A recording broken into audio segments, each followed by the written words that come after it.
Hey folks, it's time for another chat about anything I want to chat about.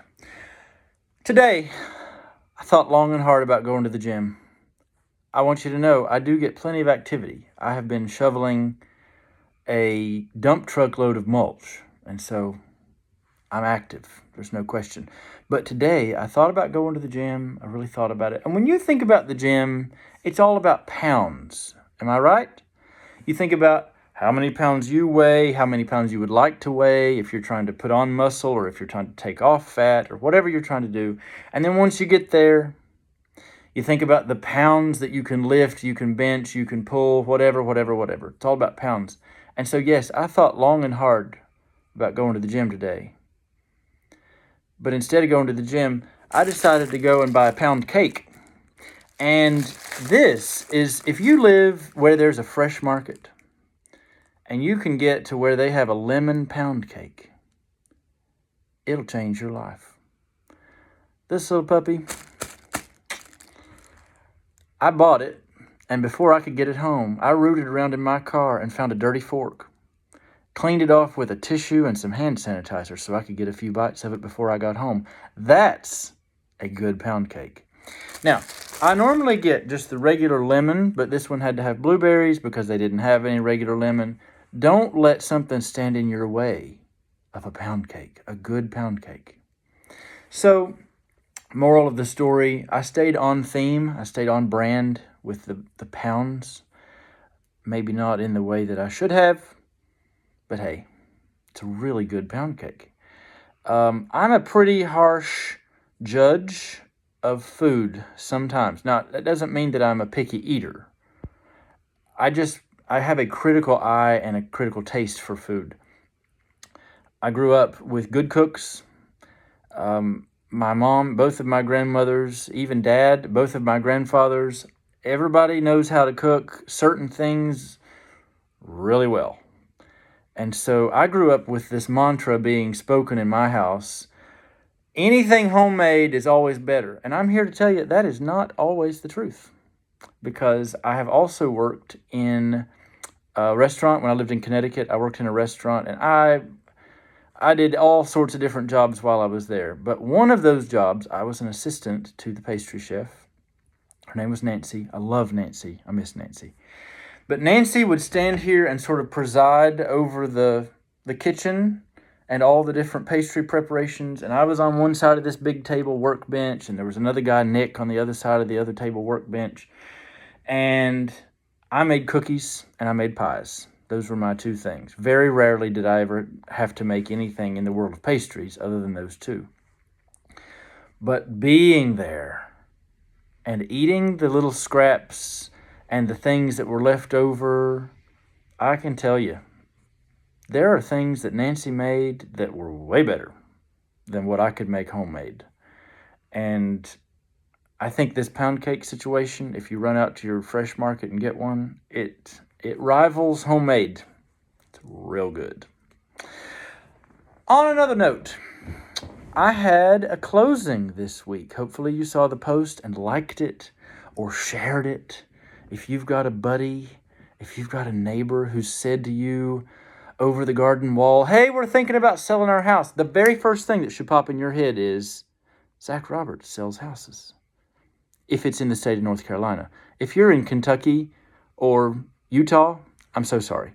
I can't really help you sell the house. You could still contact me, and I could give you a referral. I could get you connected with somebody, and I could still make a referral fee. A lot of people don't realize that.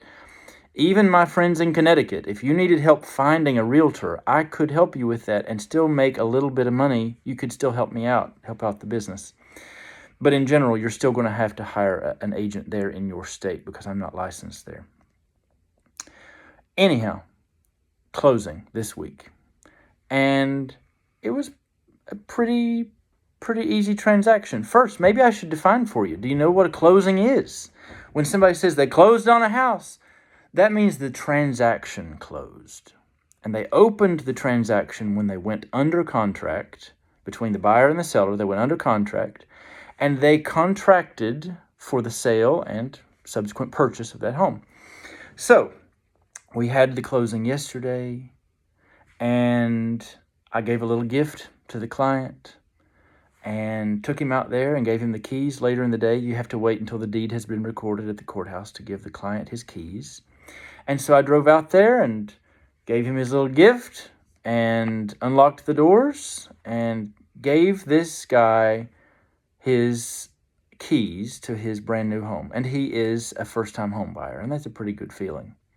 It's a great feeling, actually. And we are taught in real estate that this is the number one best, easiest, most effective way to build personal wealth is by owning your own home. I don't want to go on too much about that, but if you have any referrals that you could send to me, give me a call. Please send me a text, send me a message and say, hey, my great Aunt Tessie wants to sell her house. I would love to help great Aunt Tessie. Okay?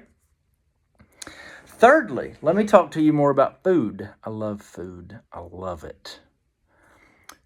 I hosted a dinner this week. And as much as I love food and I love cooking, this was not meant to be about the food. Before we get to the food, let me explain something. I think we have a lot of people. We see them in the grocery stores. We see them at church. We see them at our place of business. These are individuals who feel disconnected. And those people need to be invited to something. I would argue everybody needs to be invited to something. But especially there are some folks who just need a place to be.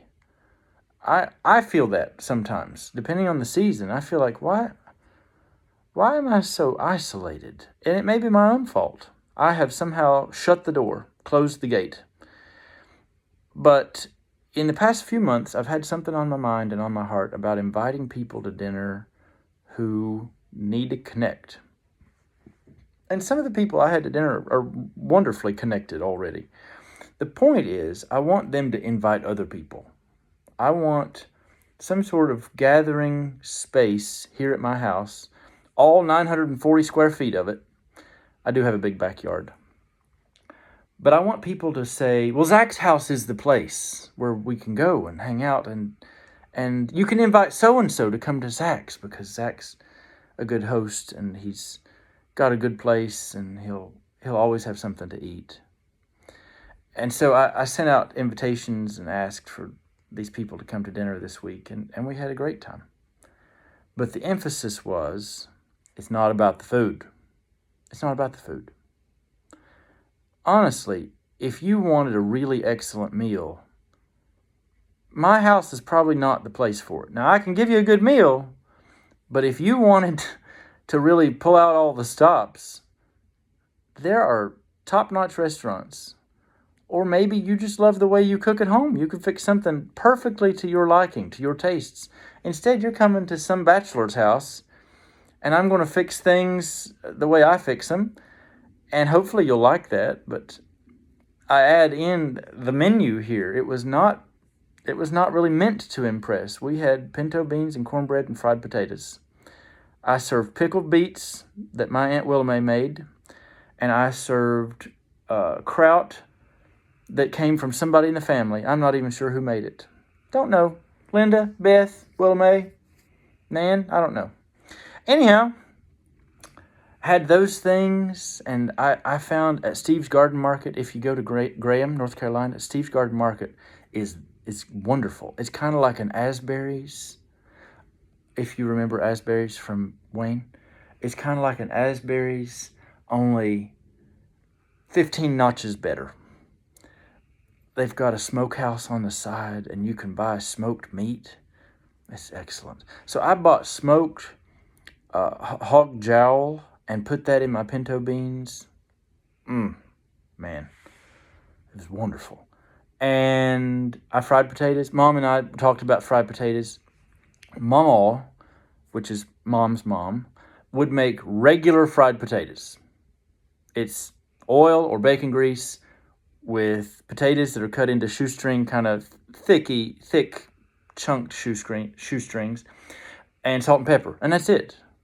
Nan did the same. Nan made potatoes very much the same. But then she had another type of fried potatoes where she would boil potatoes in spears, then fry them in butter. And Mom said, I think that type of fried potato is like a little nicer. That's what you have with a beef roast. That's what you have with chicken. And I said, that's true. I hadn't thought of that. I love both. Nan's fried potatoes in the butter, they're fully cooked once you've boiled them. You're just getting a good crust on them with the butter frying. I have memories of everybody going into the living room and talking about people I didn't know. And people take a nap. And I would get up and go back to the kitchen. And the skillet was still there with those potatoes that have chilled. Now they're kind of cold. And I would pinch off pieces of those potatoes that have been fried in butter and eat them cold. And they're just wonderful. That's one of those tastes of home. I didn't make those potatoes. I just made everyday fried potatoes with the salt and pepper and so forth. And it was great. And we had people inside and we had people outside. And we sat out in the lawn. And one guest, he said, well, gosh, you've just got a little piece of heaven back here. And I agree. I do not have the fanciest home, the cleanest home, the newest home. But I'm very thankful for my home. And I'm happy to share that with people. Why am I telling you this? You're sitting there saying, well, I wasn't invited. The point is that you need to be connecting with people also. And maybe all you've got in your pantry is pinto beans and potatoes and some cornmeal. That's enough. Do you know how many complaints I had about pinto beans and cornbread? Not one. People loved them. One guy, he's originally from Berea, Kentucky. He said, Zach, this is just such a good memory because I'm from Kentucky. This is what it tasted like growing up. And I think we get so wrapped up in trying to impress people. Clean your house, clean your hands, and cook a little something. It doesn't have to be impressive. It just has to be something. And I emphasize again, it's not about the food. It's about feeding people relationally, spiritually, intellectually. They can get food anywhere. Lastly, you know that I teach. I teach one high school course. It's American Literature for 11th graders. But my church has also asked me if I would teach a Sunday school class. At my church, they call them life journey groups. I'm old-fashioned. I still like the word Sunday school class. I don't think it amounts to a hill of beans. But either way, I'm teaching on a rotation. So tomorrow is my first Sunday getting to teach this new class. It's adults. And if you attend or are a member at Lawndale Baptist, come on by my new class, our new class. And we're in 1 Peter. I think you know this. I think God has a sense of humor. The way it lined up for me to teach the particular thing that I'm teaching, tomorrow the topic is humility. And if you know Zach Roberts from long ago, if you've known me since elementary school, middle school, high school, you would say, that is not a humble man. But thankfully, by the grace of God, I would say that I have grown in that department, and I won't claim that I am humble, but I will claim that I'm more humble than I used to be. So if you're at Lawndale, I'd love for you to visit my class. It'll be tomorrow right after the service. Upstairs in room 3-something. I should know that if I'm doing a video. I'm sorry. Send me a message if you want to come. I'll get you the room number. Okay? Hope you all have a great week. Cook some pinto beans and cornbread. It'll feed your soul. Have a great week. Love you.